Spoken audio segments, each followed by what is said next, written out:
अरे ये क्या! आज फिर दाल चावल और रोटी बना ली। यार कोई ढंग की चीज़ तो बना लिया करो। दिन भर ऑफिस में खपाओ और इतना करके भी फिर वही सिंपल दाल रोटी खाओ। तो क्या फ़ायदा कमाने का। निशांत आज थोड़ा एडजस्ट कर लो ना प्लीज़। हम शॉपिंग कर पर चले गए थे और अभी आकर जो फटाफट बन सकता था वो मैंने तैयार कर दिया। क्या यार, शादी की शॉपिंग तुम लोग कर रहे हो और हमें ये खाने को मिल रहा है। निशांत ने बड़बड़ करते हुए खाना शुरू किया। अपने बेटे को परेशान कौन माँ देख सकती है। और फिर बहू आ जाने के बाद तो वैसे भी ममता के बादल घुमड़ पड़ते हैं और परेशानी बर्दाश्त नहीं होती, चाहे बहू सुबह से ही काम पर लगी क्यों ना हो। तो सासू माँ ने भी अपनी तरफ से दो बातें जोड़ दी। अब जब तक शादी की शॉपिंग चलेगी तब तक बस दाल रोटी ही खाने को मिलेगी।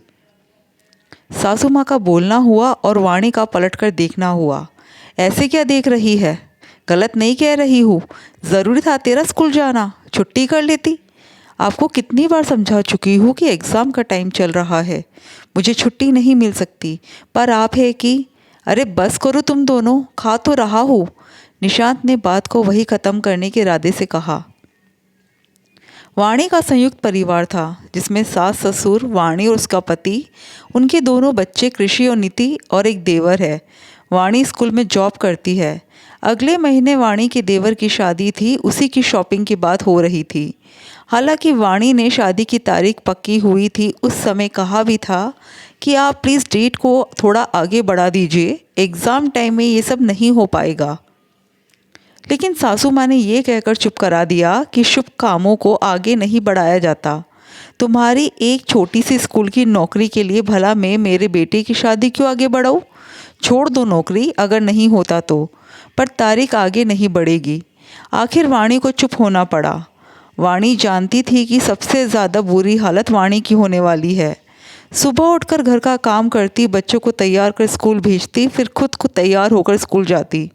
स्कूल से आने के बाद एक कप चाय पी तो पी, नहीं तो कई बार छोड़ देती और शॉपिंग के लिए रवाना होना पड़ता। शाम तक आते आते खाना खाने का बनाने का वक्त हो चुका होता, तो जल्दबाजी में सब्ज़ी रोटी या दाल चावल बना देती जिससे सबका मुंह बन जाता। कई बार कह चुकी थी कि शॉपिंग संडे को रख लो, कम से कम उस दिन तो पूरी छुट्टी रहेगी, पर वो भी मंजूर नहीं। उसका भी जवाब तैयार रहता। संडे छुट्टी का दिन है, शादी का घर है, कोई ना कोई मेहमान आता जाता होगा तो अच्छा लगेगा कि हम लोग घर पर नहीं हैं। फिर वाणी को मन मारकर ही जाना ही पड़ता। आज सभी नाश्ता कर रहे थे कि तभी मयंक ने कहा, भाभी मेरे ससुराल वाले आ रहे हैं तो प्लीज़ आप कुछ अच्छा सा बना लेना। अच्छा, कौन आ रहा है? मेरे दोनों साले आ रहे हैं, हमारी शॉपिंग बाकी है तो हम लोगों ने आज का डिसाइड किया है। ठीक है, मैं कुछ अच्छा सा बना दूंगी। ठीक है तो कह दिया, पर क्या शाम का खाना टाइम पर बन पाएगा, क्योंकि छुट्टी तो तू लेगी नहीं। वाणी ने कहा तो सास बीच में ही बोल पड़ी, मम्मी जी मैं सब कर लूँगी, अभी एग्ज़ाम चल रहे हैं तो मैं छुट्टी नहीं ले सकती। कहकर वाणी ने बात को ख़त्म किया और अपना काम कर स्कूल के लिए रवाना हो गई। लेकिन वर्कलोड ज़्यादा होने के कारण वो लेट घर पहुंची। घर आई तो सासू माँ ने सुनाना शुरू कर दिया। अब आ रही हो, कहा था छुट्टी कर लो, पर नहीं। अब इतनी जल्दी कैसे क्या होगा, वो लोग तो आते ही होंगे, हमारी नाक कटा कर रख देगी। मम्मी जी बस अभी कर ही रही हूँ, सब्जियाँ मैंने ऑर्डर कर दी है, आटा लगा कर रख देती हूँ, जब आएंगे तो गर्मा गर्म पूरियाँ तल दूंगी, साथ ही रायता सलाद और चावल तैयार कर देती हूँ। शर्म नहीं आती तुम्हें? बाहर से सब्ज़ी मंगा रही हो, पहली बार वो लोग यहाँ खाना खाएंगे तो उन्हें बाहर से सब्ज़ी मंगा कर खिलाओगी? उन्हें क्या पता चल रहा है कि खाना मैंने बाहर से मंगाया या घर पर? उन्हें पता नहीं, लेकिन मुझे तो पता है ना। अपनी गलती मानने को तैयार नहीं हो रही। कितनी बार कहा है कि स्कूल छोड़ दे, पर समझ में नहीं आता। कामचोर होती जा रही है। मयंक की शादी के बाद तो अपनी देवरानी को नौकरानी बनाकर रख देगी, पर याद रखना मैं ऐसा नहीं होने दूंगी। बस मम्मी जी बहुत हो गया, कब से सुनाए जा रहे हो आप मुझे।